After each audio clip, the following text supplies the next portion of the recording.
So Rebecca Sode, by the way, we have merch coming out that says Rebecca Sode on it. Oh my God. Stacy is working on it as we speak. This is like 2 years in the making. This is, Christmas, Hanukkah, Kwanzaa. This is it, man. Yeah. Cash in. We don't have merch for Berto either, so it's harder than it seems, apparently.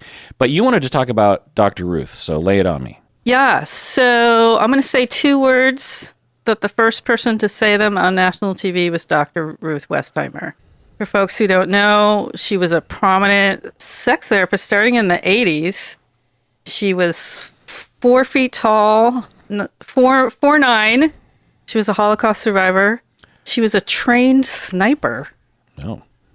And she said these 2 words. She said penis and she said vagina. That's funny. I was going to make a joke and say that was the words, but yeah.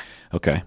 Yeah. I mean, no one had ever done what she had done. Yeah, you say she was a prominent sex therapist, but back in the day, she was the only sex therapist that anybody knew of. Yeah. She was on Johnny Carson like every month. Yeah. She was world famous. Yeah, she was funny.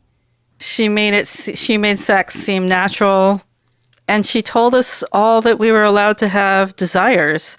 She also 100% stood up for HIV positive and people with AIDS at a time when nobody did. And she was so funny. So, Dr. Ruth dies and people are posting photos. Billy Idol posts a photo where he is, in his classic blonde spiky hair, shirtless with the cross. She's wearing a latex nurse's outfit with the red ribbon for HIV/AIDS awareness. And I was like, if that's not the greatest photo ever, I don't know what is. Like, she clearly had so much fun with what she was doing. And she made so many people feel so comfortable with their bodies. And it was a revolution, especially in those times where things were so rigid. Yeah. Yeah. I mean, it just tells you how successful and how charismatic she was, because if it weren't for her, there wouldn't have been anybody else. It wasn't like there was the internet or a handful of these individuals that were promoting sex positivity. She was the only one.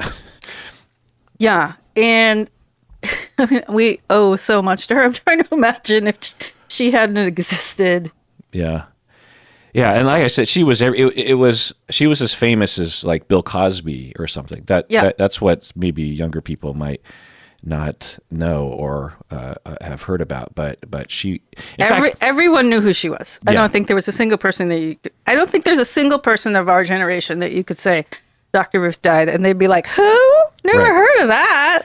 Yeah, it's weird. We had Richard Simmons too. I know. Dear God, they passed like on the same day. Who is like the only aerobics or I don't know fitness person that I knew of when I was growing up, aside from Jane Fonda and her VHS series. It's just weird how in the 80s there was like one person. Right. That well, there was one represented. channel. Yeah. Like either. Well, and Richard Simmons too. He was only 71. But there was a way in which his message was everyone should be comfortable in their bodies. Everyone should move. And he was so clearly the most generous, open-hearted, super effeminate gay man who was always in the tiniest shorts and a tank top. In a time where it was not easy to be an effeminate gay man. No. Yeah. Email middle tier patron and YouTube member Nama from Israel. She says, I just watched your last video about Love is Blind season 6, and I've heard you talk about this before too. You have talked about the responsibility one has when breaking up.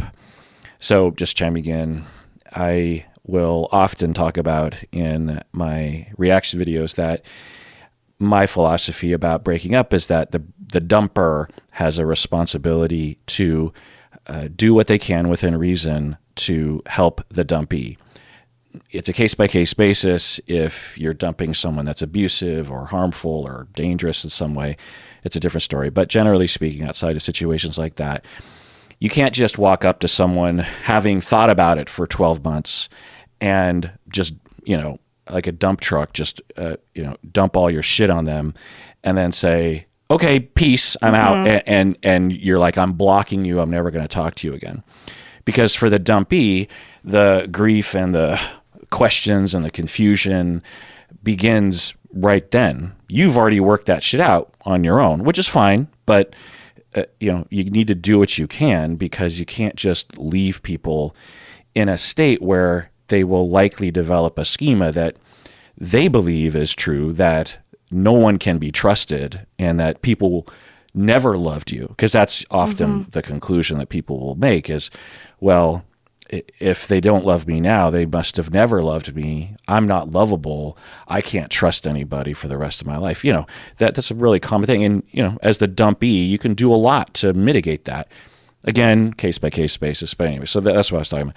And Nama says, I largely agree, but one part I always struggle with is offering to talk in the future. So that's what, I'm saying is like, you want to offer as the dumper to say like, hey, if you ever want to talk, we can talk.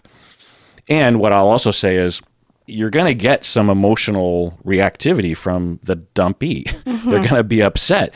They're going to be a little unhinged for a while. You don't have to take abuse or shit beyond a certain threshold, but life is life. And, if you can handle it, which I would hope that people can, being able to handle a little bit of anger and upsettedness or frustration, anyway, going on. To share a bit, I've had a relationship that was constantly on and off, in part because we would keep talking after breaking up. And because there was still love there, we'd end up back together despite the relationship being bad for both of us. Not abusive, to be clear. Also, to be clear, this went both ways, as in we both would do that. We both would get back together with the other person. Staying in touch can create such a toxic loop of getting back together in bad relationships. I was just curious about your thoughts on this topic. Rebecca, what do you think about the whole thing? Yeah, I mean, this is huge. So breaking up is hard to do. Isn't that a song? It is. Yeah. So, there are two parties here. And they have really different realities. I mean, it sounds like we're talking about a situation where one person didn't know the breakup was coming. And so, yeah, it can be very shocking, and how much processing you want to do with each other. I mean, that kind of speaks to emotional maturity. Not everybody can handle hearing big feelings from another person. So I think that's one thing. And then there's this cycle of breaking up and getting back together, which I think speaks to like what's going on in that relationship that, you guys can't tolerate being close for that long, or there's some trigger that sends you guys both off, or there's some old wound that gets brought up and then you guys break up again. So I actually think they're two separate subjects in a way. Yes. I'm glad you're saying that, because it is. I mean, it's a major asterisk to my policy that if you are finding that future conversations just lead to temptation or to lust kicking in or something, and you find yourself saying, well, we've just had a couple of drinks, we can have sex this time, what's the big deal? And then a week later, you're about to maybe think about going on Tinder or something, or Hinge, and you're like, oh, it would just be so much easier to call him up and booty call this situation, and it's uncomplicated, and I won't have to just put myself out there. I know that he's safe. I know what'll happen, and it's comfortable, but ultimately we're bad for each other, and we don't really want to be together. There's another possibility that for individuals in a situation like this, that neither one of them is really ready to settle down at all anyway. And we tend to see this as a dichotomy. It's like you're either in or you're out, meaning you're either in the process of locking down that forever person, or you're an incel or something. Right. I mean, what if there's no relationship scaffolding in this situation? Like, what if you're really good friends and you enjoy having sex with each other, and, the minute one of you leaves a dirty dish in the sink, it's all over, right? Like, how are you going to find a way to connect? And that's what's so interesting about polyamory is that being solo poly is that you're allowed to connect with people in the way that hopefully works for you and works for them. So it sounds like there's something in this relationship that works, and then there's a lot that doesn't. Yeah. And, I'd be very curious in what was the straw that broke the camel's back and finally ended it. Yeah. The other thing is that when I talk about offering future conversations, I'm not talking about a situation like this. I mean, presumably the two of you have had many conversations about why you are breaking up with each other. It sounds like you're both agreeing that that's not a good idea. So there's no need to have any future conversations because those conversations have been had. Plus, it also sounds like neither one of you is really primarily the dumper. So we're in a different scenario at this point. It's a separate thing.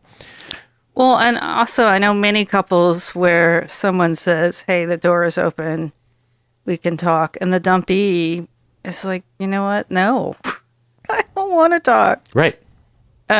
Which is totally valid too. Right. That comes up a lot in counseling, that, someone has broken up and the person that did the dumping wants to be friends, and the dumpee is like, no.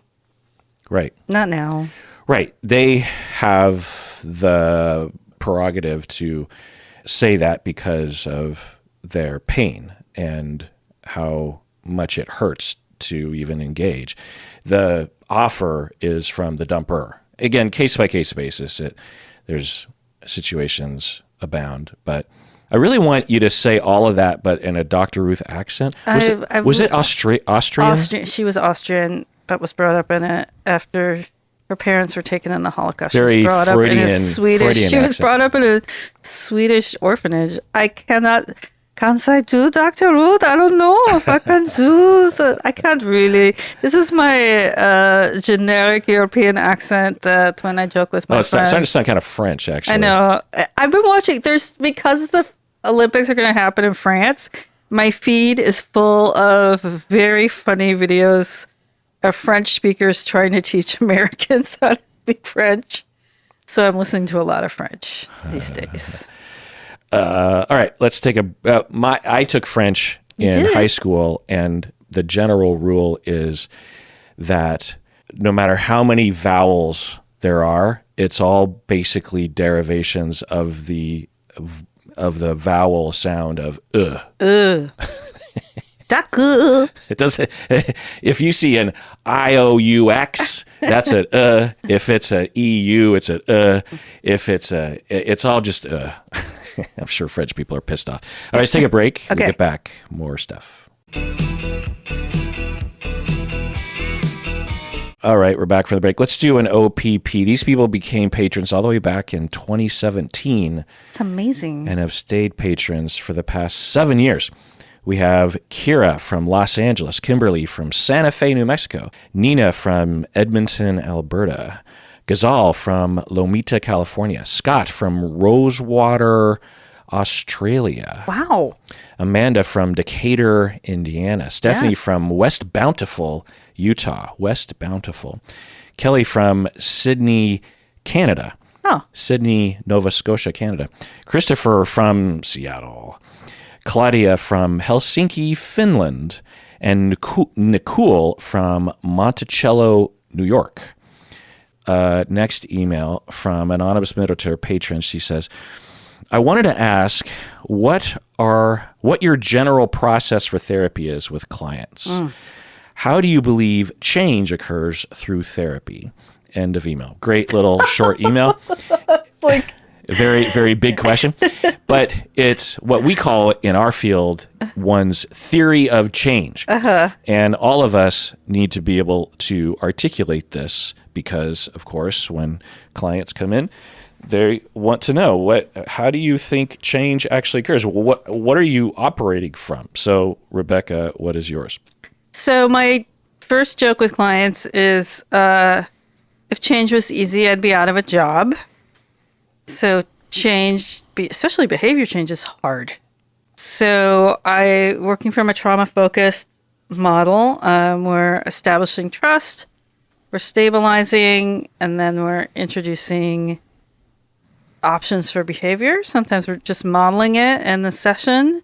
What's it like to be calm? What's it like to be aware of your body in the session? And much to everyone's chagrin, change happens very slowly. There's a document in Washington State now that you're supposed to give out that says how long therapy will take. There is? I didn't hear about this. Isn't it? Okay. Yeah. So, Well, there's always been the standard of practice yes. that you inform your clients about the nature of our treatments, and the evidence of our treatments, which involves the disclosure that therapy generally helps, but for some it doesn't help, and for even a small percentage it actually harms people. So you need to be informed of that fact. Well, and I always say to folks, like, if we're just dealing with the presenting problem, this will probably take 9 sessions.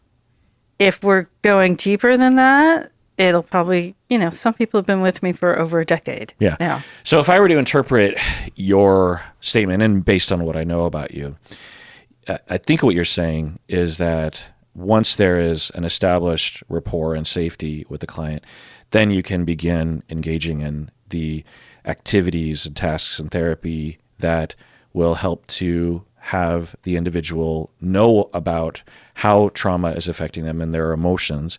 And then you have ways of helping people to process and regulate their emotions and take care of themselves as they are triggered in their traumas. And you also are operating from a neurological basis. You didn't mention that, but in terms of the body and somatic experience. So that's my one sentence with at least a semicolon in their explanation of your theory of change. Is that accurate? Thank you for summarizing, Dr. Honda. Okay. This is always really hard for me. It's funny, we do it all the time, but people are like, how do you do it? And I'm like, well, it's because it's complicated. It's not the same. It is, but it's important that us clinicians have something to say, and it's never going to encapsulate, but it's going to be something that you can greatly expand upon. It's a title of the book, if you will. And if I were to even reduce it just to a phrase, I would say that you operate from what I'm going to guess to be a neurological, sociocultural model of trauma recovery is the way that that would be the phrase. Yes, this is the worth of Judith Herman. So for me, it is, the briefest way I can say is that I operate, my theory of change is that there are two prongs or two pillars that hold up change, if you will, 2 ways that people change. One is through self-awareness, and the other is through corrective experience. Self-awareness is just understanding your emotions, your schemas, your distortions, your perceptions, your reactivity, your patterns, and then through that awareness gives some power to change your inner voices, the kinds of things you tell your self-talk. The other pillar is through corrective change, which is neurological and personality-based, that involves having experiences that actually changes the basis of your personality such that you don't have reactivity or impulses that you even need to be aware of, because it no longer plagues you and pushes you in a direction that harms you. But that's my theory of change. Well, and, people are like, how will this happen? And some of it's really psychoeducational. I'm always amazed at how just naming people's experience. Some of it's family of origin, kind of showing people patterns that are occurring either consciously or unconsciously that they learned in their family of origin. Some of it's cultural, showing people how the oppression that they live under in this culture, or the stresses that they live under capitalism, impact their well-being, and now some of it's like, God, just helping people, we're in a climate crisis, political meltdown. Yeah, that's the self-awareness, at least most of it for me, is that, for example, with capitalism, if people are made aware of it and you have a discussion with a client and they start to parse through their inner voices, the internalizations, and how they perceive things, like they might be ashamed of the fact that they don't have a nice car or something. And capitalism has told them that. There are people all over the world who don't give a shit what kind of car that they have. And meanwhile, half of your day is oriented around trying to make more money or not show the car that you have or beat yourself up or judge other people for not having nice cars, and creates all this suffering and self-hatred and distance with other people, assumptions about what other people are thinking about you. And by being aware of that, you can fight against it and change a lot. You know what I mean? So that's, in terms of my language, the self-awareness. Another example with the Olympics happening in France, I was telling you about language videos that I'm watching, but also cultural videos. So throughout most of Europe, you get 5 weeks vacation. You get an added week of pay or month of pay around Christmas to pay for Christmas. There's all of these things that you get that make your life kind of manageable. And if you're getting 2 weeks vacation a year, plus, you kind of have to parcel out your vacation day, your sick days. I had this happen to some of the teachers that I work with this year. They were so stressed out and maxed out. They went through all of their sick days and all of their vacation days, in April or May. And, how do they get through the rest of the year without being able to take any time off? That is an American capitalism problem. Mm-hmm. Yeah. Where it's this, in this video, this person's like, the American is saying, well, how do you, that 5 weeks vacation, that's more than I get with my vacation time and my sick days. And the French person says, what are sick days? In France, if you're sick, you just call in and you don't go to work and you get paid. Whereas in America, pre-COVID, I remember I went to work sick so many times. Post-COVID, I think the climate has really changed. But yeah, we work ourselves to death in this culture. Yeah. Listener Jace from Grays Harbor County, he says, Dr. Kirk, I have found your podcast to be very helpful. I have learned a lot and have found more compassion for myself and others over the past 5 years that I've been listening. I wanted to ask you a question about military sexual trauma and if you could talk about it on the podcast. I know you did one episode on military sexual trauma, but I want you to talk more about it. I'm finding after 3 years of personal advocacy that there is no support to speak of for trans veteran survivors of military sexual trauma, especially trans men. I would love to hear you talk about the power dynamics and the psychological defenses people throw up to suppress and repress veterans, especially veterans on multiple intersections of marginalization, from sharing our experiences of betrayal and harm within the ranks of the military. I found that the typical response is to minimize, treat the survivor as one committing a betrayal to the military and other repressive power dynamics. End of email. Rebecca, what do you think? I just read an article on this for my training in sex therapy. So the rates of rape in the military is very high. They have folks in-house who helps people address it, but the idea is you've been indoctrinated into a system that tells you we will take care of you. You're our employee, but we're also a family and we do everything together and we're here for you. And then you're assaulted in this egregious way and you're scared whether to report it or not. You're under extreme trauma. Your livelihood and your community are at risk if you report it. So it's, damaging on a multitude of levels.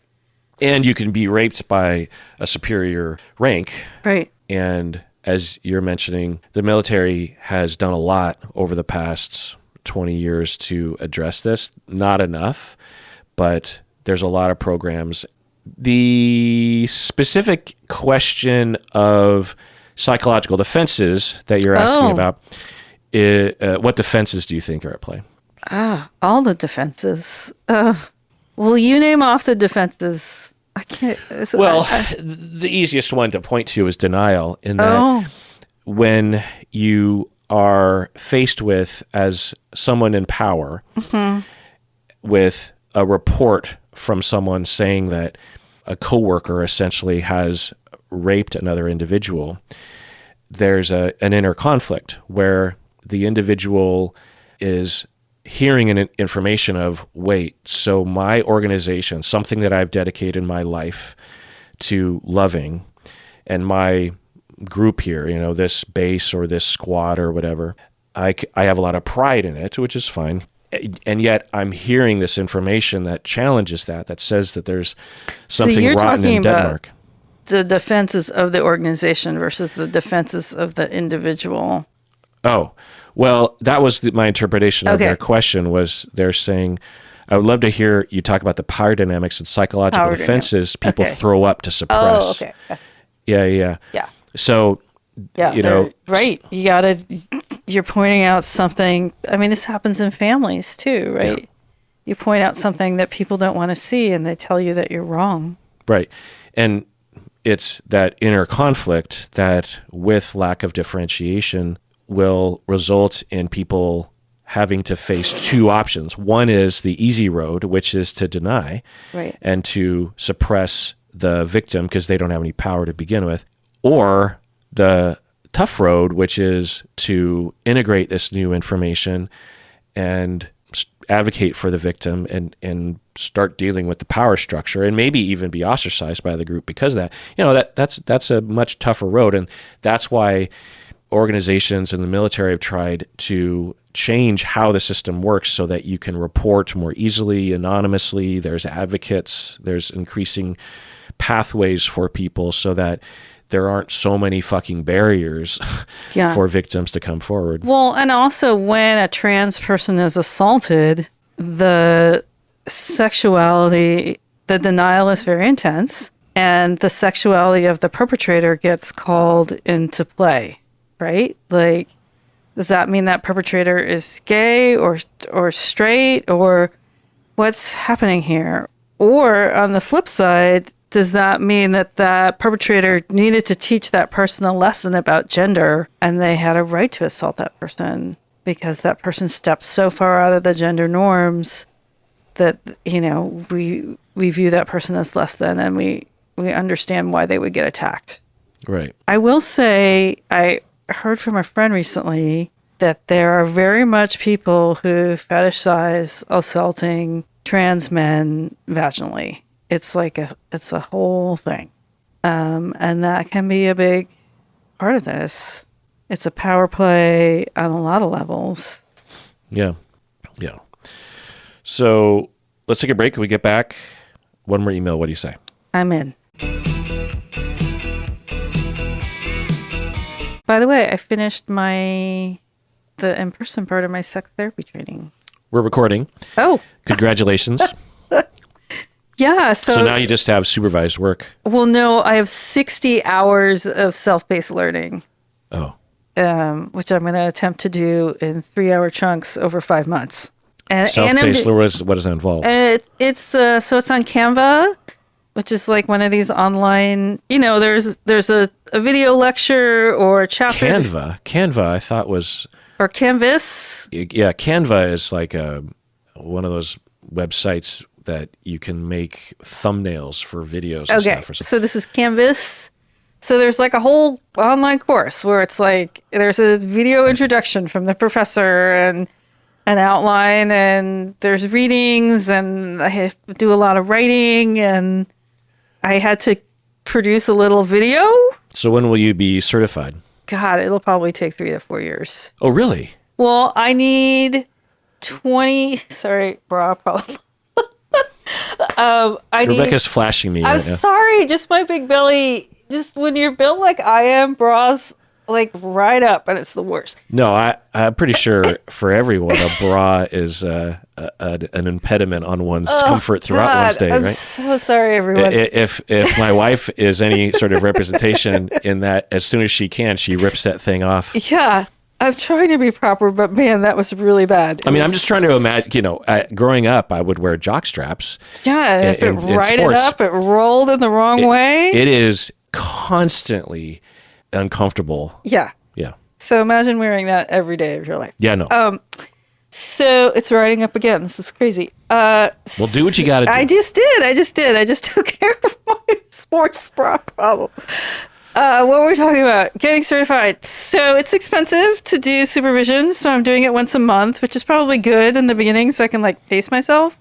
So I will get 25 hours over 2 years with Jennifer, who's fantastic. And it's been great. My friend Jennifer. Yeah. Jennifer Sampson. Yes. Do you endorse her as a supervisor? Oh, God, she's great. She laughs at all my jokes.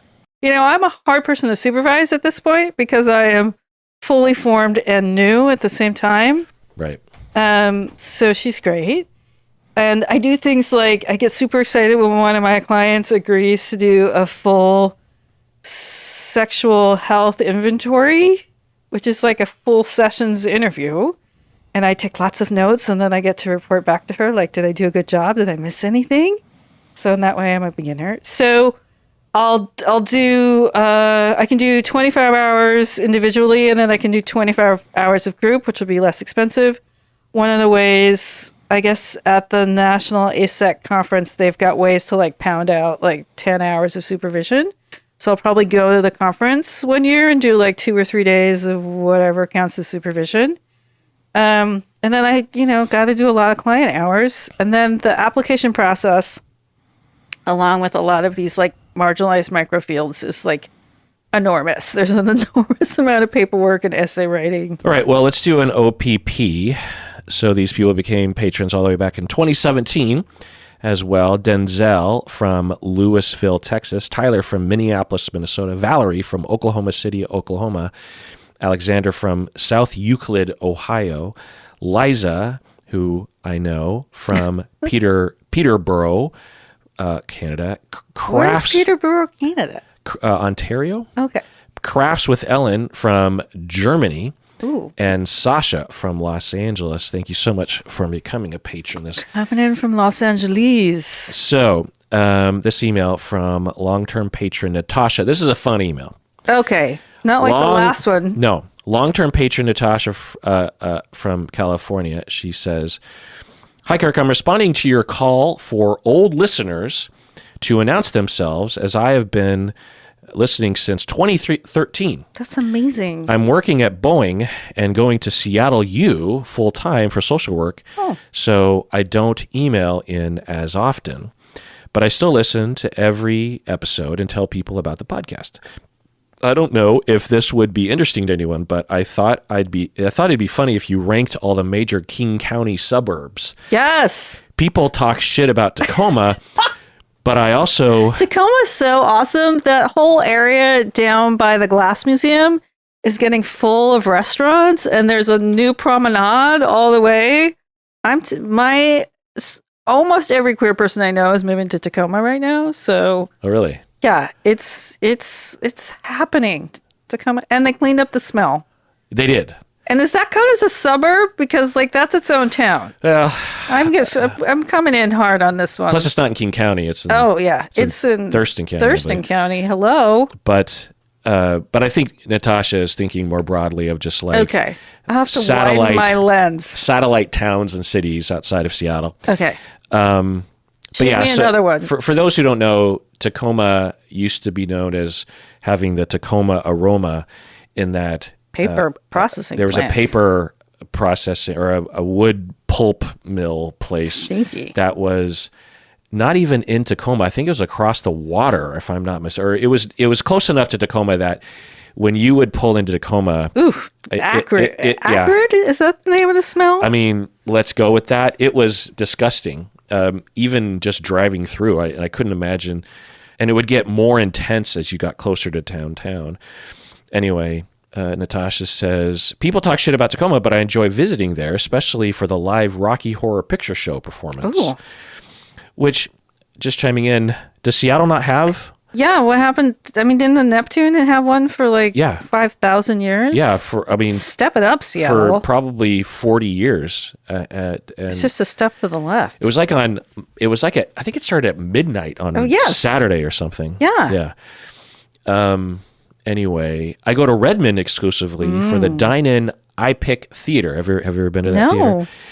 It was one of the first movie theaters that had the recliners. Oh, yes. And I have been there. and it has Meal food service. and Yeah. drinks and stuff. And Yeah. there's a bar in the front, and it's all kind of I just want to say, recently I went to the Des Moines waterfront, the marina there, snackies, nice walks. The tide came in and we had to like, get wet and like get out of the water. And I think technically they call it Des Moines. Des Moines, what did I call it?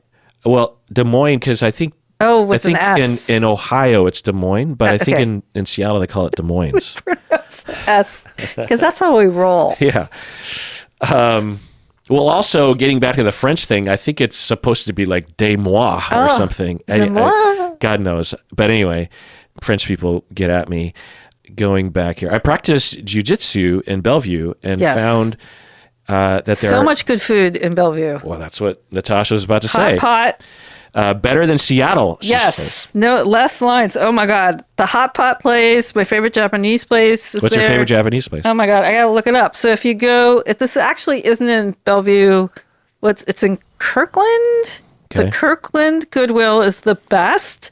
I'm not currently wearing anything from there, but many a fabulous purchase there. And then Well, yeah, you're going to get there's more money on the east side. So for those who don't remember Seattle. over. Yeah. There's a whole lot of language here about place. Like when I first moved here, I didn't understand what Puget Sound was. I thought it was like Puget noise. I didn't understand that the sound was an enclosed body of water because there's not many places in the world where you can live on a sound. In San Francisco, you live on a bay. Right. But no one calls this a bay. You call it the sound. Well, because it's not a bay, it's a sound. Yeah. Sounds are inlets that are. Yes. So the water comes in through the Strait of Juan de Fuca. True. Which I have crossed on a boat and thought I was going to die. A little boat. Because of the current. Because, it's no joke. Why were you in a little boat? Because Beth's parents owned a boat for a while, and we went to Victoria by in a little boat, which I wouldn't recommend. I mean, it wasn't little, like it was a... Yeah. Yeah, but still, I still remember every moment of that crossing. Yeah. Anyway, so to the east of Seattle is all the tech stuff. You have all the Microsoft and your birthplace, my birthplace. Issaquah. It's technically Sammamish. Oh, Sammamish. But Sammamish didn't exist when I grew up, so we called it Issaquah. But anyway, east side. Where there are cougar attacks. Yeah, and there's a huge influx of new people over the past 30 years to the east side. Issaquah Highlands. That's the fanciest hospital up there. She also, just side note, says Seattle drivers are enragingly slow in the left lane for no reason. They also don't turn. They also so you get in Seattle what's called a nice off at a four-way stop where no one will go. I always go. Wait, but then in my neighborhood, due to factors, you get the opposite, which is if you don't go like that, someone will charge ahead. That's what I do, yeah. I was like, oh my God, like give me a minute. Well, but or like, you snooze, you lose. Seriously. Plus, like we can sit here and stare at each other and waste like 30 seconds, or I can just go and I'll be through that intersection in like 1.5 seconds and you'll be able to go. But like in this particular intersection near my house, you can be going and the person can still get mad at you and like rush across. Like, I don't know what it is. The vibes at this intersection are quite awful. So, wow, that sounds intense. That doesn't sound very, sound very Seattle-like. Yeah, we should go and observe. The other thing that's happening in my neighborhood right now is that there is so much construction that for the first ever, we are having a parking crisis.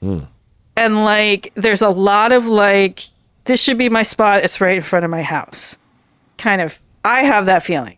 So somebody parked this really nice motorcycle. Like, they parked it between two parked cars. And so in Seattle, we have a 3-day rule. Like, you should move your car every 3 days. Obviously, I don't think it's a should. I think it's a it's a law. Yeah. You can actually get a ticket or you'll get towed. Yeah. Yeah. I mean, it's really hard to enforce that shit though. Like getting a cop to come out and like put a notice on the car. A car could be in front of your house for months before someone does anything. But this person parked this really nice bike between two parked cars and then left it there for a week. And I mean, I was just trying every day as I pulled in and pulled out to quote my parking spot, to not hit the spike, to the point where I posted on the neighborhood Facebook group and was like, look, I've done really well not hitting this really nice bike that I don't even know why it's out on the street. What happened? They moved it. Oh, good. But it's really interesting to have been in a neighborhood that's always been super, super sleepy. And like, I know this happened in Ballard and Ravenna, and I hear this from a lot of my clients that like, we're just kind of used to a chill vibe here. And all of a sudden with all of the infill and all of the housing and none of the housing having parking, I'm feeling a little bit like when I was in New York, when there would be like offsides parking and like, it was just like, parking takes on a totally different vibe. Yeah. Yeah.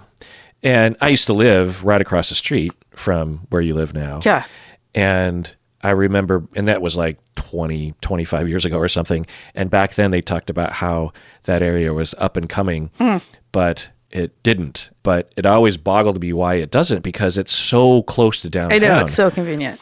But because it's south of the Red Line, Yeah. it's considered the bad part of town. Not anymore. Well, with gentrification, eventually they're just like, well, I don't care if it's the bad part of town. I can't afford a $2 million house on Capitol Hill. I'll buy $1 million house on Beacon Hill. There's this other thing that happens in Seattle too. I don't know if this happens in other parts of the country, where we bring our garbage cans. In my neighborhood, you put them into the street. Yeah. And then that takes out all of the parking because you've got gazillion gas. Well, do you group your garbage cans together as neighbors so that you don't take up every single parking spot? Because that's what I do on my street. In fact, I put my cans right next to the mailboxes, which you can't park in front of anyway. You know what I mean? Yeah. Well, this really impacts my business, where they put up, they put up 13 units where there was one business. And when those people put out their garbage cans, it's like, forget it. The entire block is taken up with garbage cans. So there's some unique parts of living here that, like, when you go to other parts of the country, they don't put their garbage cans out in the street. The slow left lane driver thing, I have a lot of thoughts about, which I'll try to be as concise as I can. One is, I am on Reddit, and if you go on Reddit to any of the subreddits that are dedicated to a particular city, whether it's Baltimore or Dallas or whatever, everyone complains about how shitty the drivers are in their town. It's just a universal thing. So when I hear people complaining about Seattle drivers, I just think they're really bad here, though.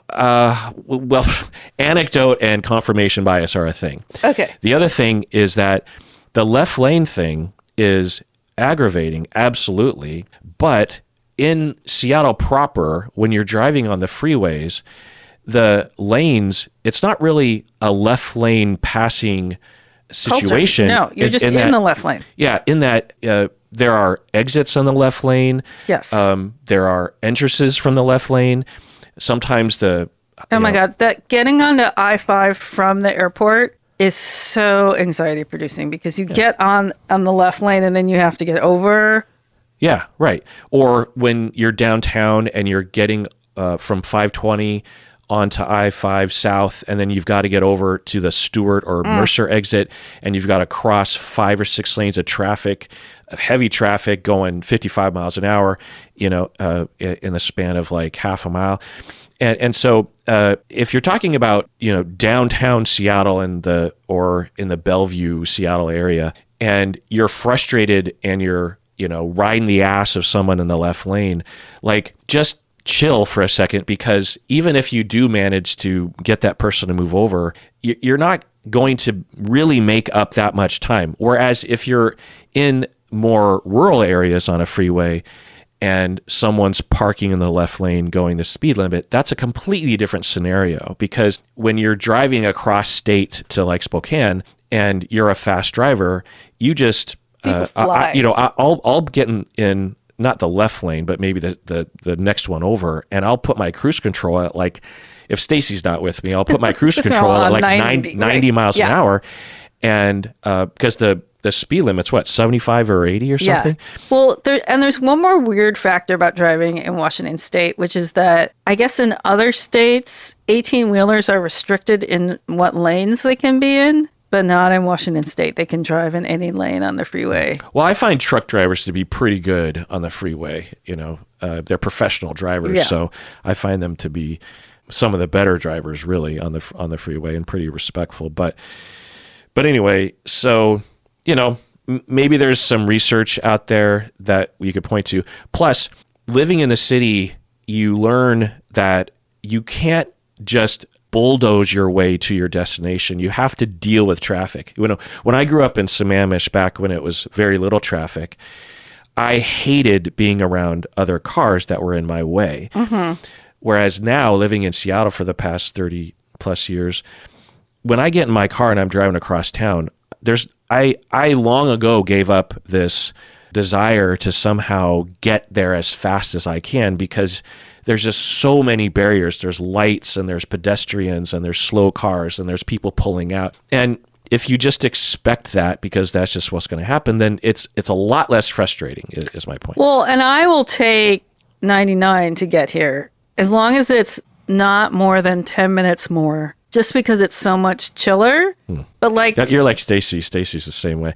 So here's my ranking. Okay, give it up. Is that... I know what you're going to put as number one. What? Okay, go ahead. What's my number one? I mean, I'm assuming you put Issaquah because that's where you're from. Yeah, I would put, Sammamish and Issaquah. Okay.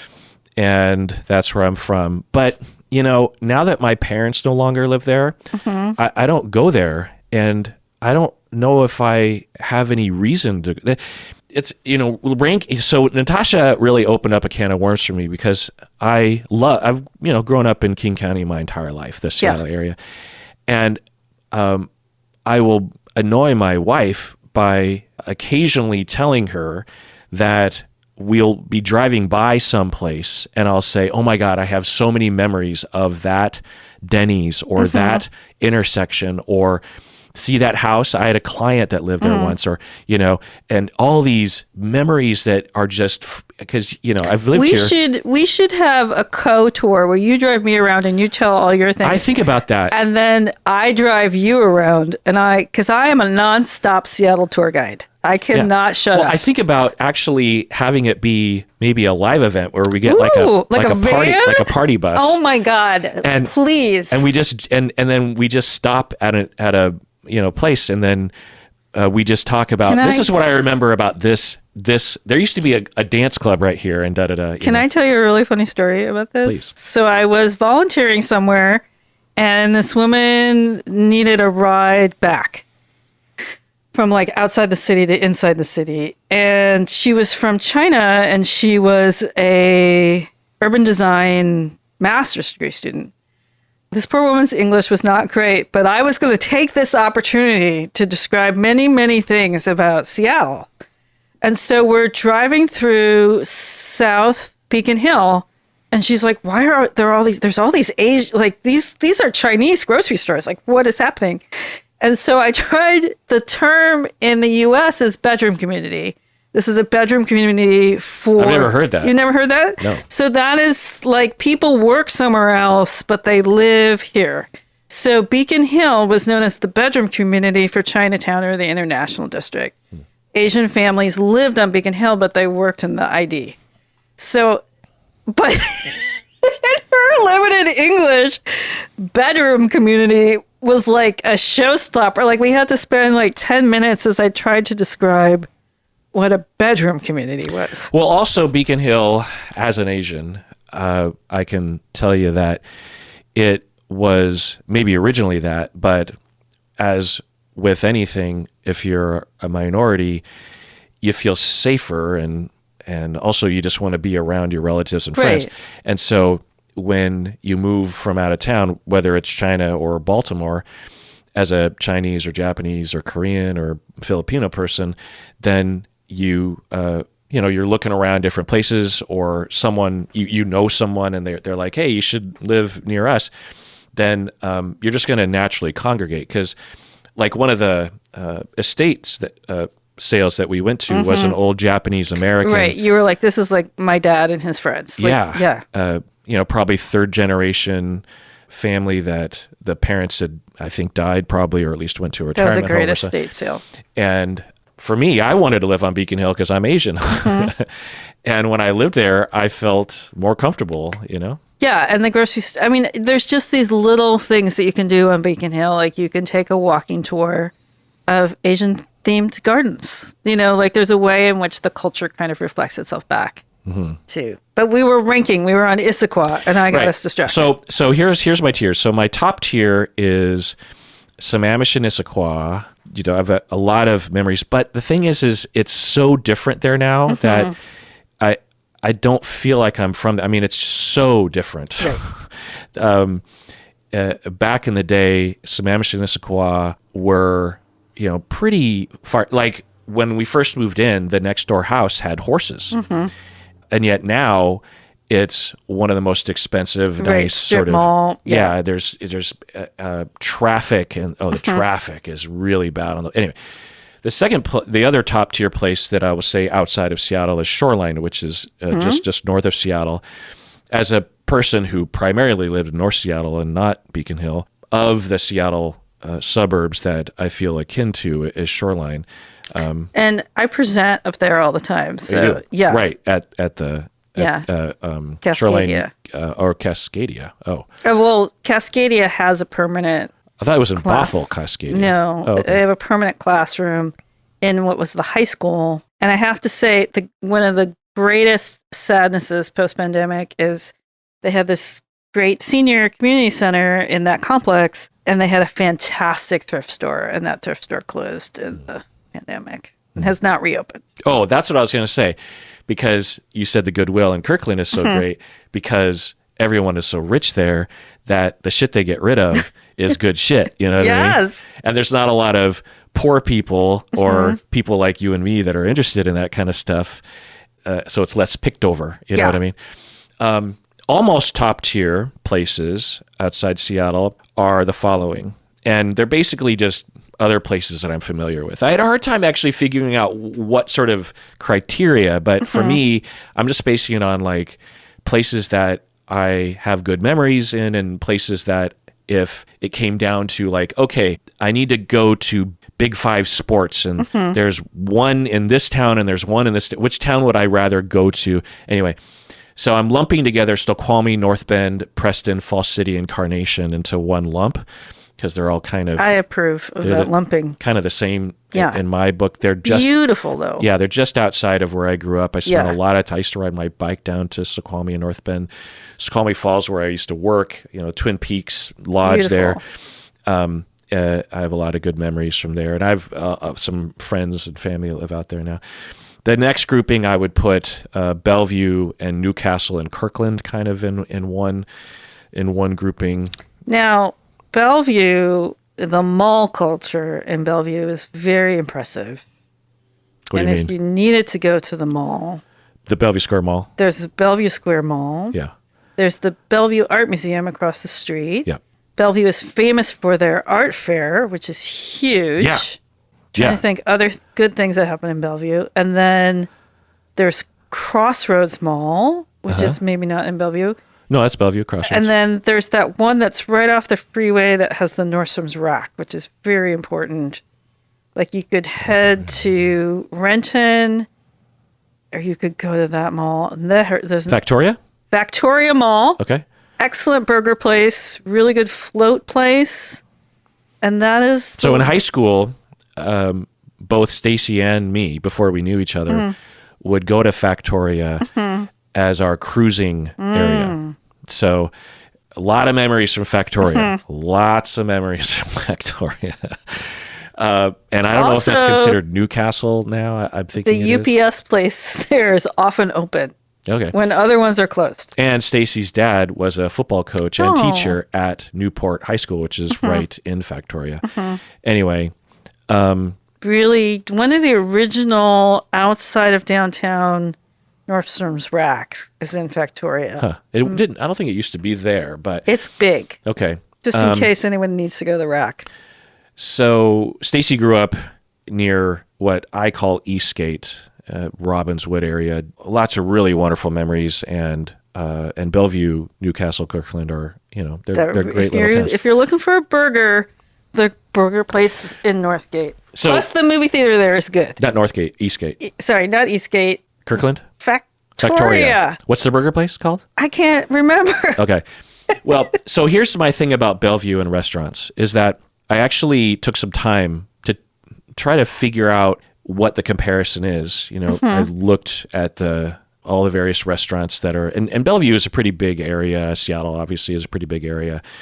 But here's my thoughts about why Bellevue restaurants might be better or might seem better, is that in Bellevue, there's more of a central location. There are satellites like Overlake and Eastgate and everything, but in terms of the concentration of where you want to go, the commercial center, it's more concentrated. In Seattle, it's all over the place. Like you live in Seattle, I live in Seattle, but if you didn't podcast up here, I'd never get up here. you would probably never even come to, and not only my neighborhood, but all the ancillary neighborhoods of Greenwood. But now I'm addicted to the QFC sushi. Okay.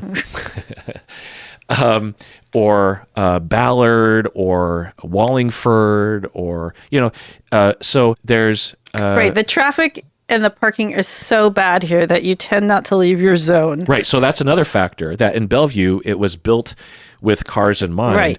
the infrastructure, such that it's so much easier to drive across town and go to a restaurant. So, Park in the garage. That's enormous. right. So in That's Seattle, free. Capitol Hill has some amazing restaurants You can't park there. that I will never go to because I can't fucking park. Right.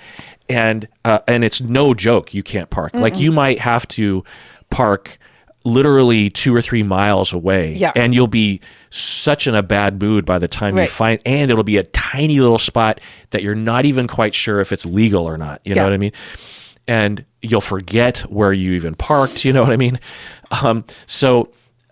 Whereas in Bellevue, there's nothing like that. If there's a restaurant, they have a robust parking They have lot. a garage. Yeah, and the traffic there is pretty easy. Big, multi-lane little roads and stuff, and so I think that Seattle suffers in that way. Plus, a lot of the great restaurants in Bellevue that I can think of also have branches in Seattle.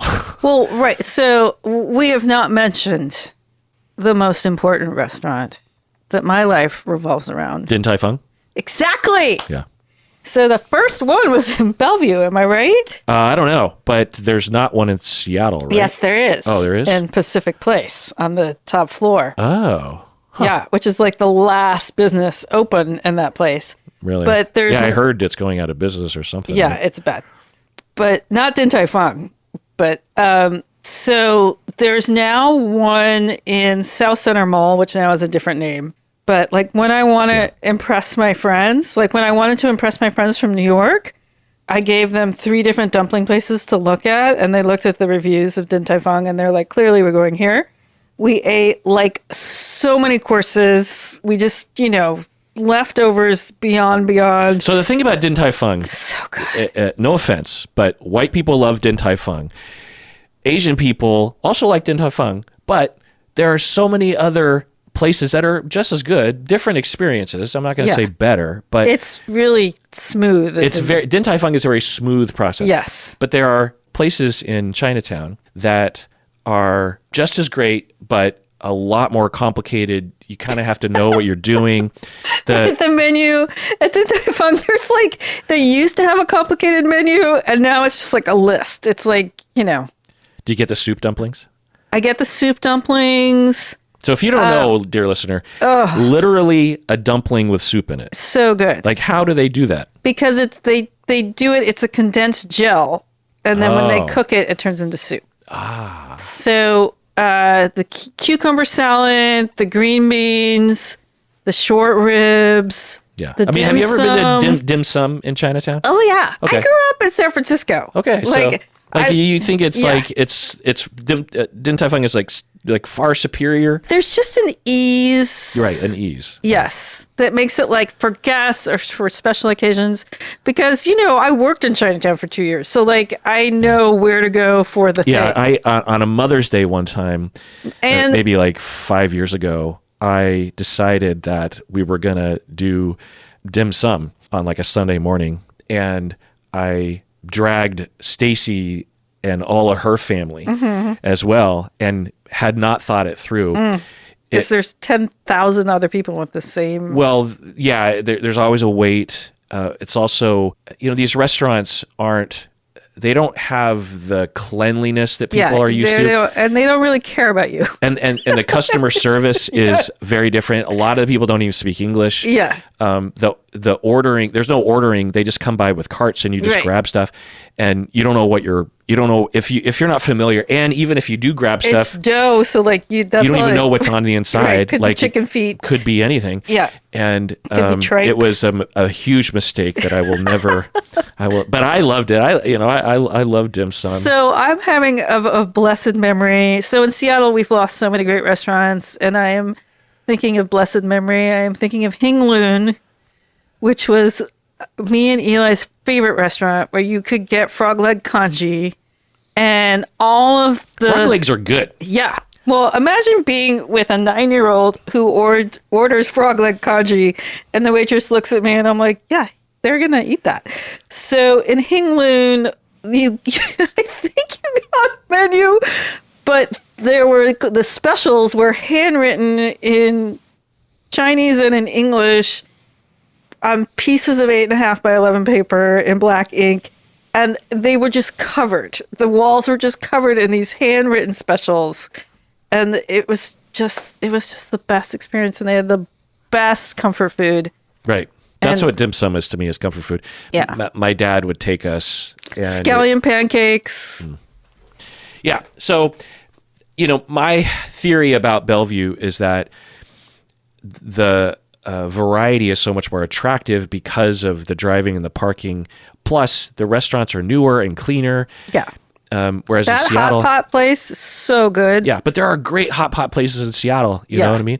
But yeah, there's some. I've had some great restaurant experiences in Bellevue proper and in Overlake and Crossroads, and So the other thing about Bellevue that I'll say is that the service, I think, is better because I don't know if I'm just making this up, but whenever I go to the East Side, Kirkland, these areas, I find that people are just generally happier on the outside. There's a lot of attitude in Seattle. Yeah. And I think that Seattle, people are beaten down by... Yeah, it's hard. It's expensive. But I think also they're beaten down by I don't know what it is, just like, the population density or the bad traffic or something. Like when we go to a restaurant in Bellevue, there's always a young 18-year-old, very chipper, very good attitude, probably a Mormon, and their That person doesn't exist in Seattle. Their parents are very proud of them. Yes, and they haven't been beaten down by any kind of oppressive system, and so they come up to your table and they're just like a genuine smile, and they're happy to work with you, and they don't care about the money because their parents are loaded anyway. You know what I mean? And so in Seattle, you'll find that, but it's not as common as Bellevue. So there's a very funny internet creator who's famous for doing her German mom. Have you seen her? Mm-mm. And she just did this piece about waiters in Berlin and how they want to blow cigarette smoke on you, and they have barely any time for you, and they're so annoyed that you're there. And Seattle, can tip on that. My friend goes off about how Portland tips even more that way, that your server is so annoyed that you've arrived. But that's, I tend to go to places that don't have that kind of attitude, but it can be ever present here. So it bugs you if your wait staff are giving you attitude or being dismissive? I'm pretty chill with servers. I've worked in food service. I've worked in retail. I've worked in childcare. I probably won't go back.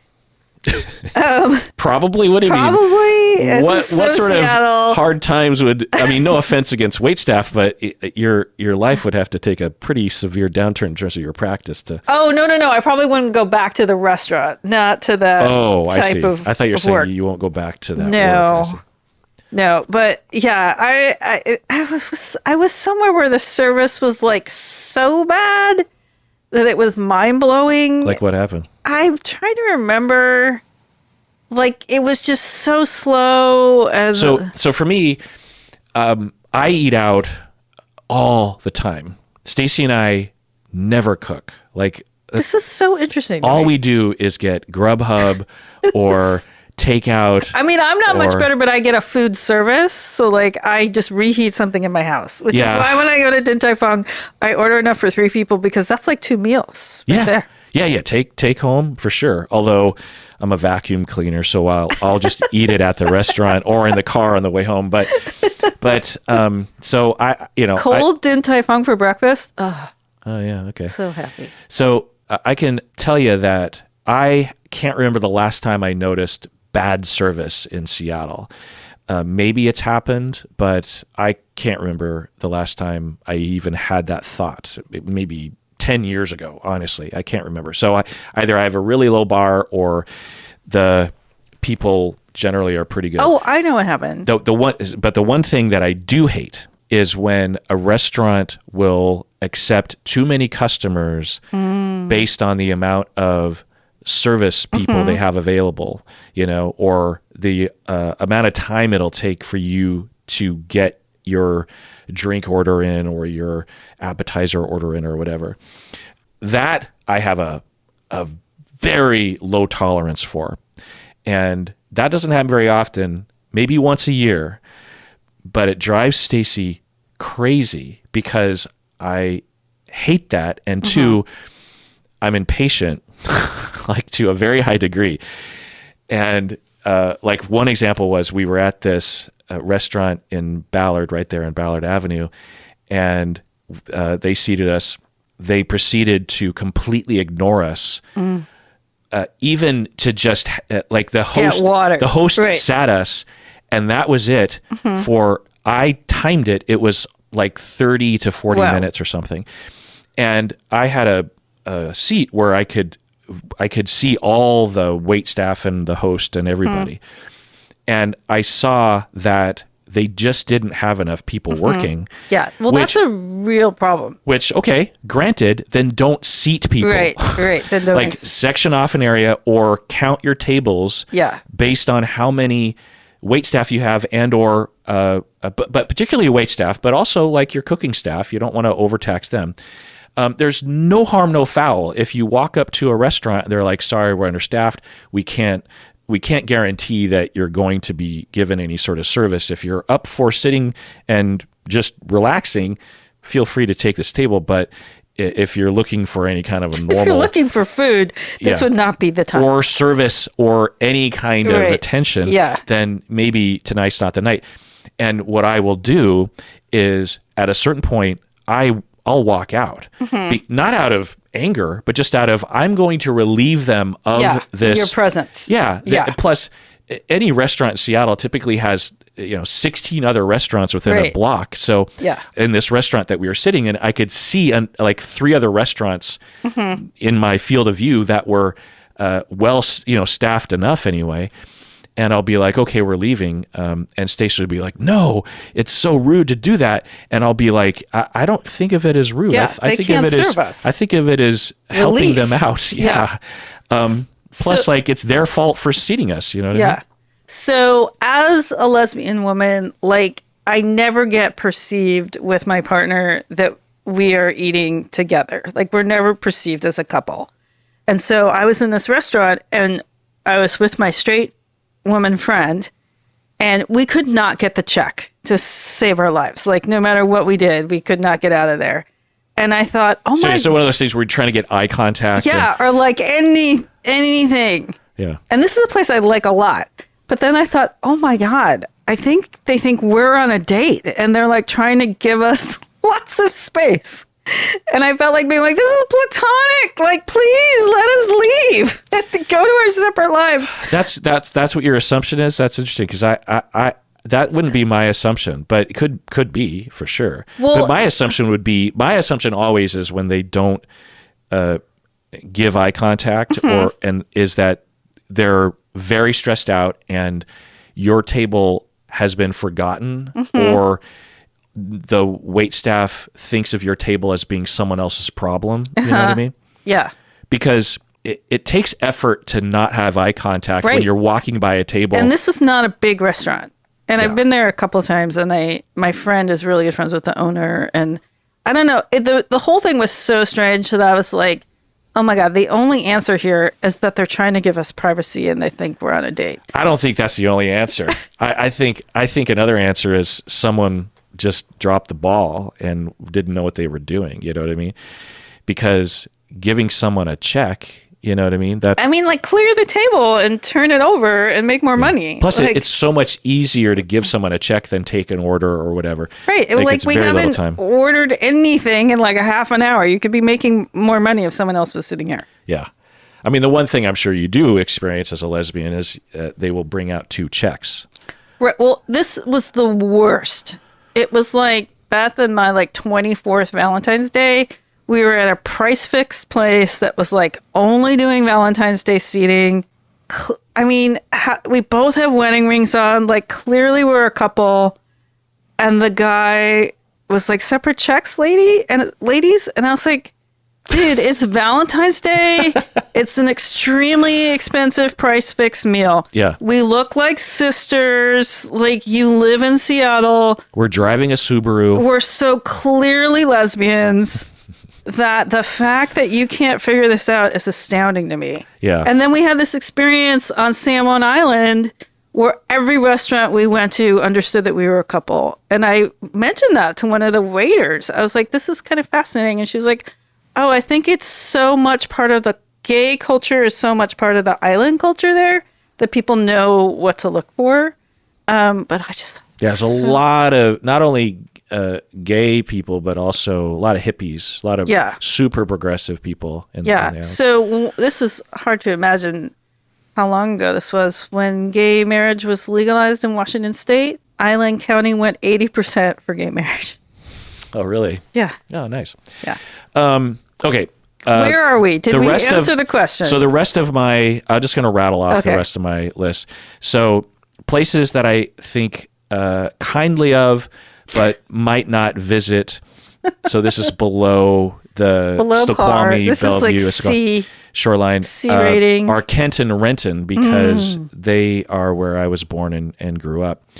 But there's a chance I might literally never go there again, even though it's like a half-hour drive away. So Renton has the cutest downtown core you've ever seen. Yeah. They have a great plant store. They have a metaphysical store. They have a Wajimaya. Yeah, don't overlook Renton. And Renton's near Tukwila, which is where South Center is, right? Yes. So, but I can't envision myself needing to go to Renton or Kent. And there is a place where Renton and Issaquah touch, which always blows my mind. There's a place where what? Where Renton and Issaquah meet. At Maple Valley or May Valley. That's where I went to school, where Liberty High School is, that sort of thing. Okay, so towns that I have, this is the next tier, towns that I visit that I think are perfectly fine. I don't know what to say other than that. You have Kenmore, Bothell, Tukwila, Enumclaw, Redmond, Mercer Island, and Woodinville. I think. Bothell has an excellent third place books. That's like a community center. And they have restaurants. Wait, are you thinking of Lake Forest Park?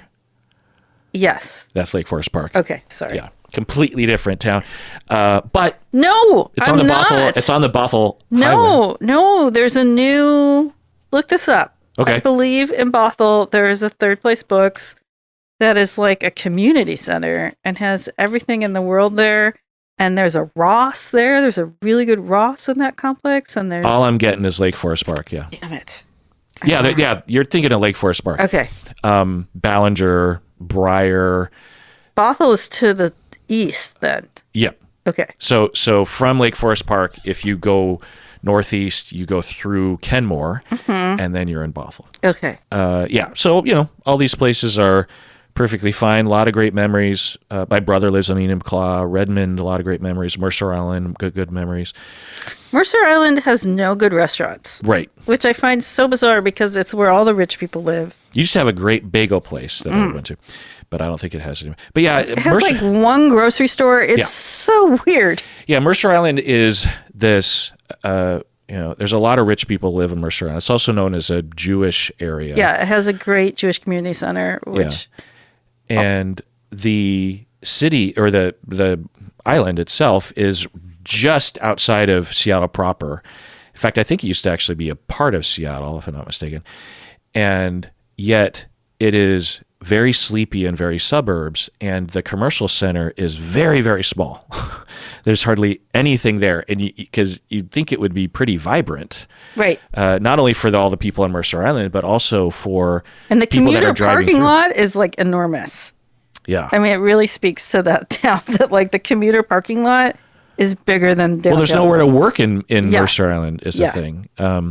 But it's a nice part of town, and there's a lot of Very pretty. waterfront. Yeah, they have a great Earth Day festival. Is Bill Gates' house on Mercer Island, or is that in Bellevue? Is that in Bellevue? You know what I learned about Bellevue? Sorry, No. if people aren't interested in this, I'm sorry. Well, But we've lost a lot of people long ago. in so this I conversation. Googled all the cities, the proper Mm-hmm. municipalities in King County, and Is this a Medina thing? One Yeah. of the richest zip codes in the country is Medina. They have their own post office.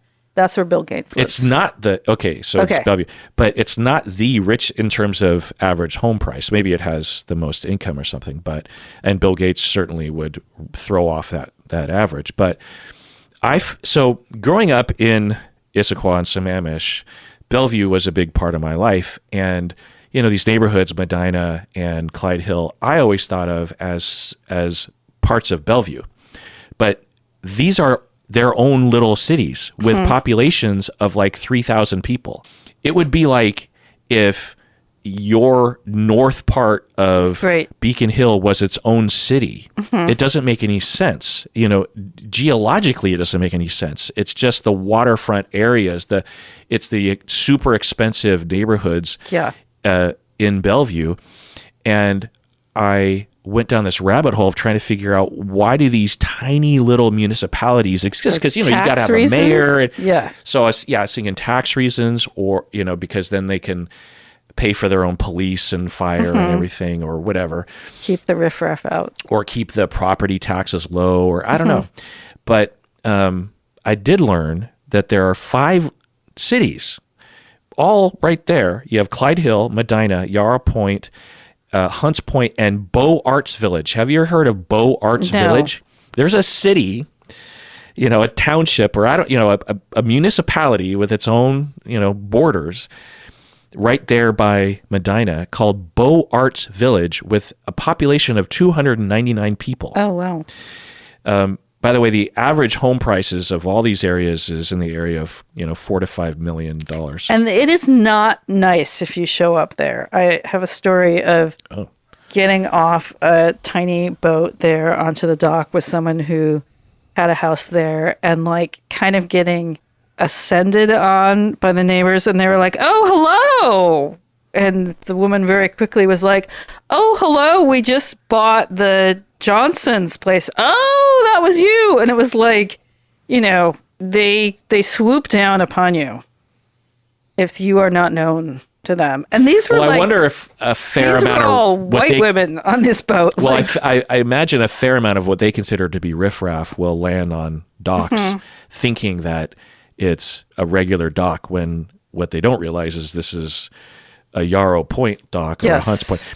So Beau Arts Village, so at first I'm thinking, these are all bullshit, rich people, gated community kind of situation. And it's probably true about Clyde Hill and Medina and these places. But with Beau Arts Village, this was a town, a city that was established 100 plus years ago or something as a hippie, progressive like a city commune. for arts, for artists. Yeah, kind of like a commune, but before the 60s, like way before. And they were established by progressive people that wanted people to come from all over the country, kind of like Santa Fe or something.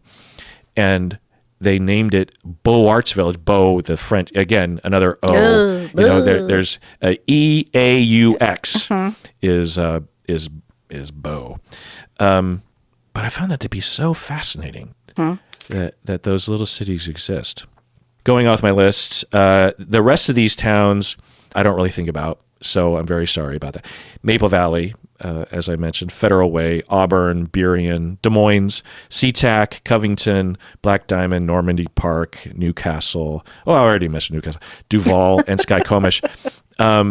Those are all the less places towns with that less. they're fine. They're Des Moines, Des Moines. waterfront. I just want to give another plug. They all have their own appeal. Burien, I have a place in my heart for because I used to go to the grocery outlet there. Have you ever been to a grocery outlet? Yes. It's like value. It's like a secondhand store for food, literally. Yes.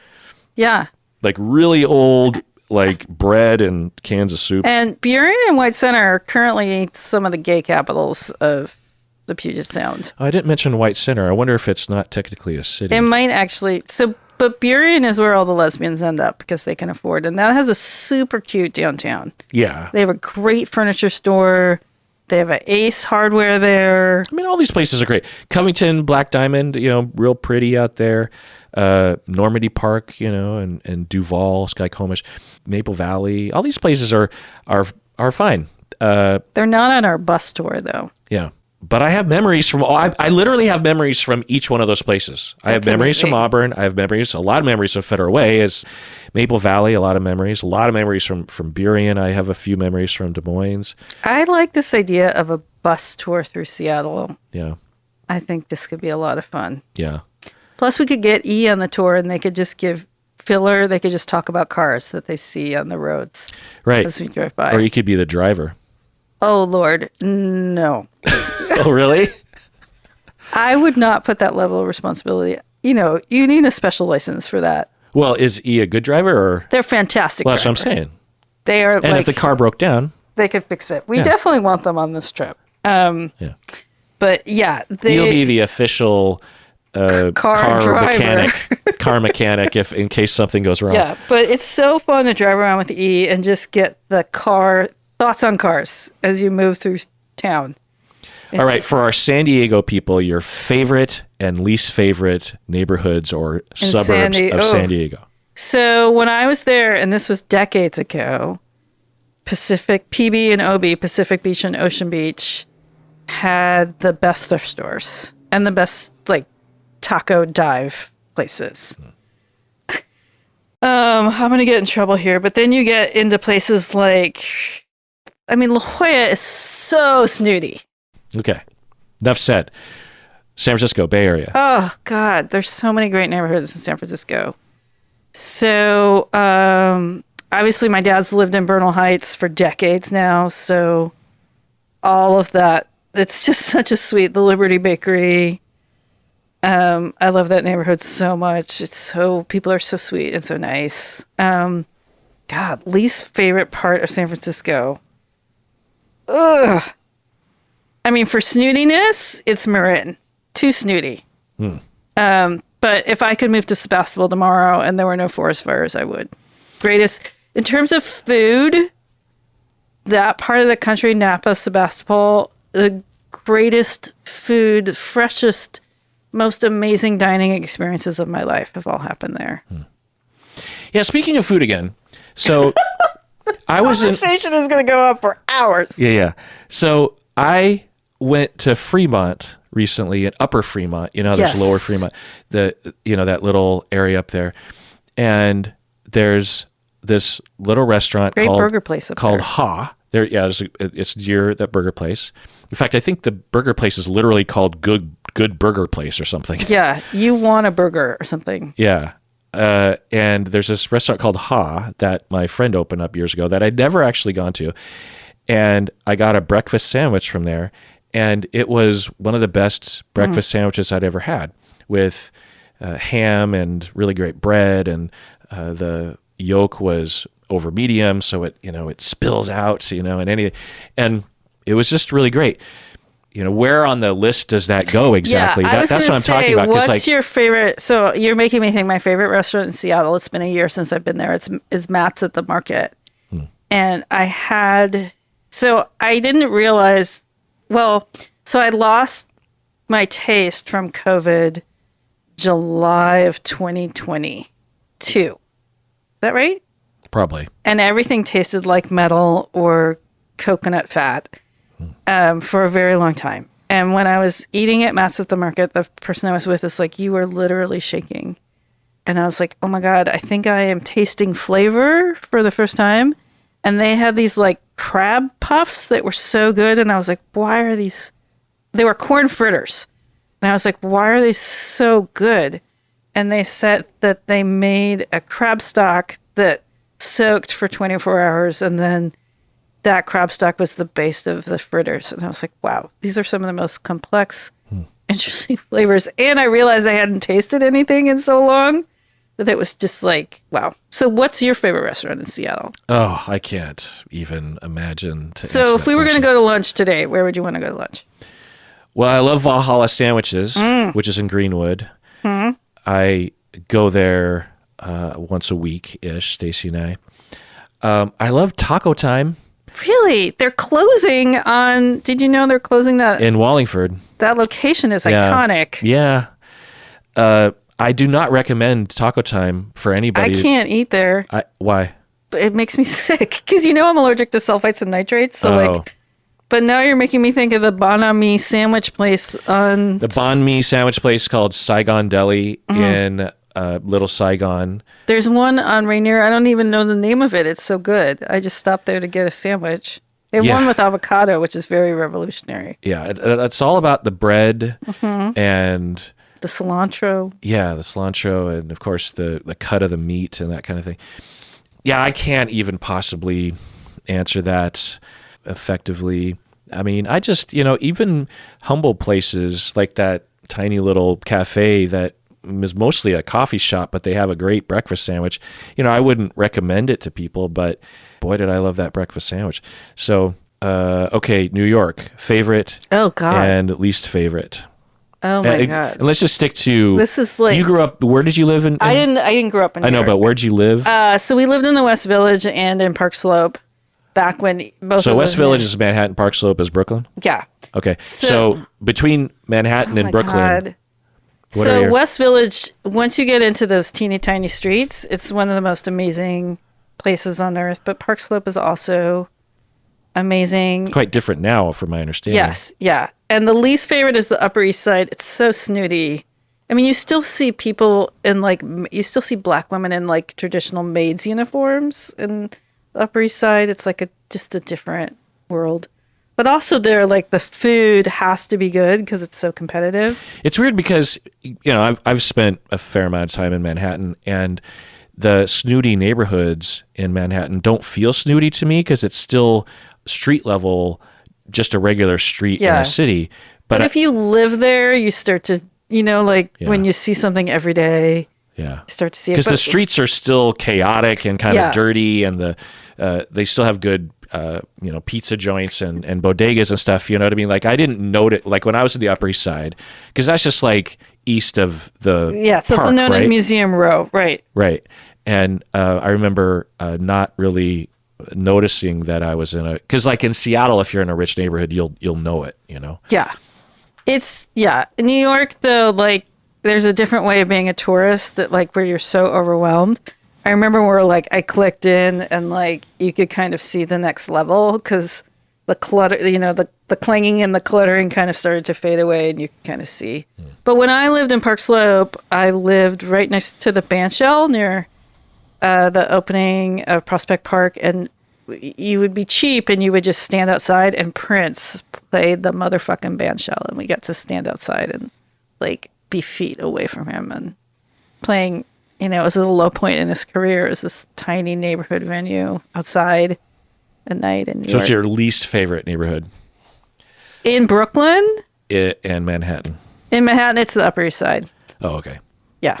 Because of its snootiness. Wow, there's really a trend. Yeah, I don't like snooty. Clearly. I don't. Some might say you live in kind of a snooty area. It wasn't snooty when I got there. It was like gunshots and overdoses and hookers and like abandoned cars. In the past, you've lived in kind of snooty area. I mean, I wouldn't call them snooty, but there are people in the Seattle region that and King County that would definitely call you and I living in snooty neighborhoods. I live in urban areas. I'm not very good in the suburbs. And if that's snooty, I don't know what to say. Yeah. you don't like things that are snooty in relation to you.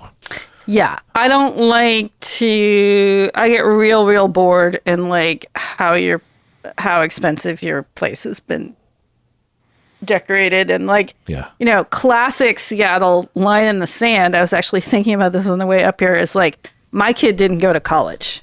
My kid went to a junior college, got an associate's degree in a tech field. Like that is a line in the sand in parenting and community in Seattle. Like. What college is your child at? My child is at North Seattle. Like it can get real snooty here and I don't have any time. Yeah. It wasn't like that 25 years ago. Yeah. It's like that now. What's your top ranked Seattle outside of Seattle locations? City? And this is hard for me because it's like, so places I go to often are White Center. The Linwood Goodwill has the best scrapbooking stuff. You go to White Center because of your friends or something? Yeah. And the food's good and it's chill. Have you been to that? I don't know if it's a Mexican place, but they have deep fried tacos. Have you been there? No, but maybe we need to go. That's really good. Yeah, that sounds really good. I don't know if it's deep fried, but it's fried somehow. Fried. It sounds really like good. Smashed taco, and it's like almost entirely meat. These tacos and cheese. It's it's not all the fluff. It's really good. Yeah. So for me, it's the activities that I do in the places. Yeah. So I have become I am often at that mall that is at the we say here the bottom of the lake, meaning the south end of the lake, right where the Boeing has a thing that, what's that mall called? Crossroads? No, it's not called Crossroads. The mall in Renton, in Skyway? Yes. The mall in, because there's Tukwila with South Center. No. This is like at the bottom of the lake. Right. There's like, my favorite float place is there. This really good poke place is there. Is Wajimaya there? No. Just here, look. I don't have my phone. What's the mall at the bottom of the lake? So that gets me to Renton. So there's Boeing, and then what used to be the Boeing parking lot. My dad worked at that Boeing is now a almost mall. his entire life. A mall, huh? Okay. Well, I'm searching for mall. And God bless anyone that's listening to this show. The landing. The landing! I'm trying to think I got so excited. There's a World Import place there. See, this is what I'm talking about. Like, okay, I don't even know if I knew about this. Yeah, it's pretty. Yeah, it's parking is outdoor, easy. Outdoor mall. Yeah, it's good. I like Marshalls. that one. Yes. Papaya Renton Landing, whatever that is. Yeah, I love Renton Landing. There's an elder care facility down there that I often think is where I'll end up, because then I thought I could walk to Renton Landing and I'd probably be very happy with that life. Oh yeah. So where else do I go? I am a classic Seattleite, and that like my home is in North Beacon Hill and my business is in south of Columbia City, and you are more likely to find me in one of those two places than you are anywhere else. Yeah. In my notes, I didn't say this when I read it, but as a typical Seattleite, I don't think about outside of Seattle. You probably don't even think like outside of your zip code. Well, I go to Ballard and Greenwood and the Ballard Bridge Shoreline. is closing for summer. That's going to be a nightmare. It is? Yeah. Wow, I didn't hear about that. Yeah. For this whole summer. Like it's closing for like a chunk of time. Wow. And that's like, how do you get in or out of that? Well, you'd have to use the Fremont Bridge, but that's not convenient. Or Yeah. 99, I suppose. That's But the Fred Meyer in Ballard? in Ballard is one of the few places left with a watch repair place. Oh. And that's where I got this watch repaired. Huh. Like the thing about Seattle is we're losing like things that you need, like a watch repair, a shoe repair. And so sometimes I end up in these way out of the way places for me just because I'm trying to save a pair of shoes. Like I had a phone that had a battery that was exploding. Oh yeah, that happened to me. It like ballooned. Catastrophic battery failure. It was almost about to. So it had ballooned out the battery, pushing the case like out, And so I was trying to find a cell phone place that could recycle it or deal with it, or so. I didn't want it to be repaired. I just wanted I didn't want I it don't to feel like explode in the garbage. I don't feel like I should throw it away in the garbage. Yeah. And I found this place on Aurora on 99, and I walked in. What I thought was that place, but it wasn't. It was this tiny little business in this strip mall, and there were two what looked to be Ethiopian guys who were sitting at a folding table with a bag of what looked to be beans in front of them. That's it, in the entire room, and a back door. And I said, "Is this the cell phone place?" And they're like, "Oh no, it's next door." And I'm like, "Oh, okay, sorry, thanks." And I'm sort of, it was all happening so fast, but 10 minutes later, I'm like, what going on? What is going on? Oh no, I think I asked them, or I asked the actual cell phone, like, what do they do next door? They sell Ethiopian coffee. Oh. Maybe it's really like not like Starbucks Ethiopian, right. but like actual Ethiopian coffee. But there were no bins of it. There was just a Ziploc bag of, I'm guessing, coffee beans. And I thought, what an interesting business. When I used to do in-home therapy, I would have Ethiopian families sometimes. From my memory, and I don't know if this is across the board for Ethiopians, but they would be immigrants, recent immigrants, suffering from a lot of poverty, sometimes living in literally what was called the projects, what would be considered the projects, things that they've torn down since then. But they would have no furniture and no money, but what they would have would be the fanciest coffee set with the silverware and the all the dishes and the decanters and everything. And they would insist that I have coffee with them before. And it's like black of the nights, which is what I like. Coffee. I like, in fact, the more typical coffee that you'll get like in a gas station, no joke, makes me feel sick when even though it doesn't make any sense, just kind of, in my book, I guess it's a little just watered down coffee, but it actually will make me angry. So you're making me think of Great Seal events, and it's already packed, so I don't know why I'm telling anybody about it, but the What's it called? Harvest Festival at the Rainier Beach Urban Gardens is so awesome, and they have Ethiopian coffee service booth where you can sit and have the entire experience. But long before you get to the booth is the smell of the coffee. That's one of the greatest events in Seattle, and it is packed. Like, you cannot park for miles and miles. What is it? It's like so one of my favorite spots in Seattle is the community garden / horticulture center that's down at the bottom, right across from Rainier Beach High School. It's beautiful, and they have these Henderson and the Red Apple and right at the water. Okay.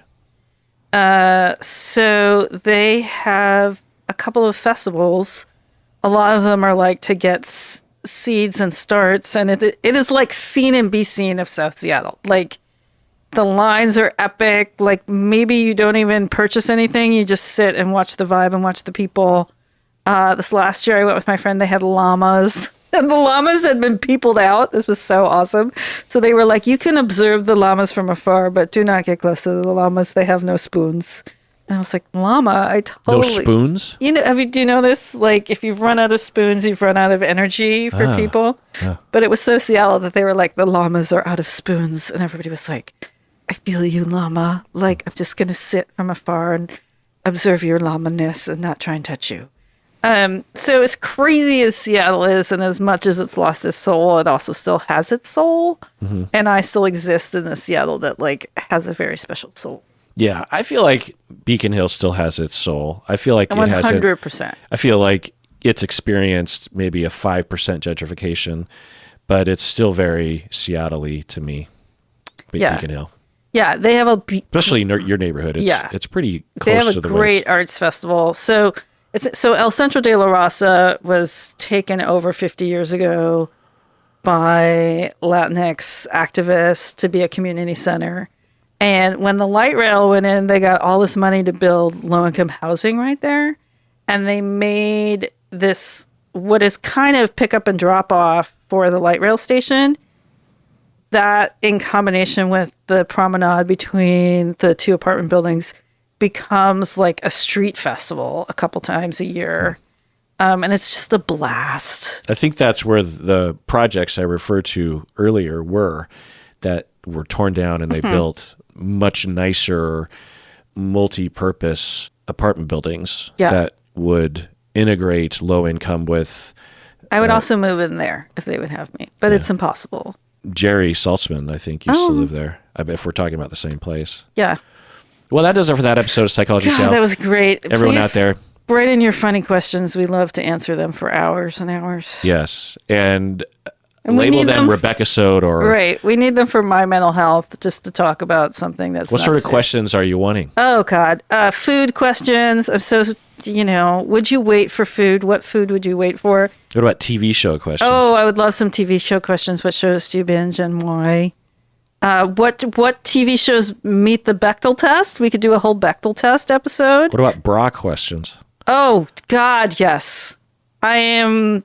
As I research menopause, the whole itchy skin, saggy boob thing, I'm like fully researching bras. What about sex questions? Yeah, I'm ready. You could be the next Dr. I could Ruth. be this Dr. Ruth Westheimer. The vaguely French Dr. Ruth.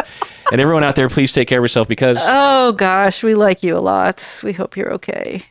Regardless of what part of Seattle you live in. Yeah, go to Burien and have a great time.